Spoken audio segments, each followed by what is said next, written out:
Hi everyone, in this video I will discuss the parts and functions of a camera lens.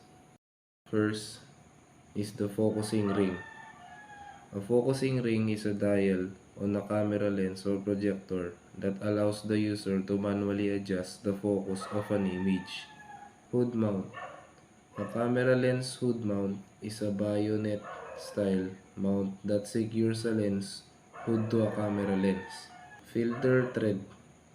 All lenses have a threaded section on the front that allows you to screw on filter to achieve certain effects. Image stabilizer switch.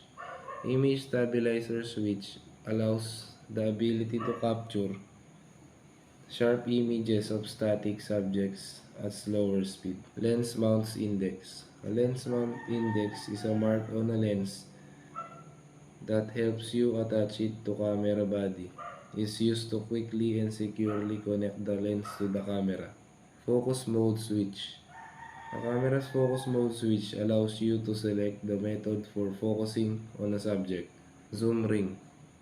A camera's zoom ring is a control that changes the focal length of the lens, which adjusts the perspective size of the subject and the relationship between subjects in a photo.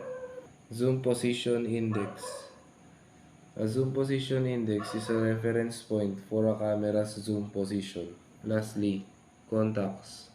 The contacts on a camera lens are small metal pins that connect to the camera body when the lens is mounted.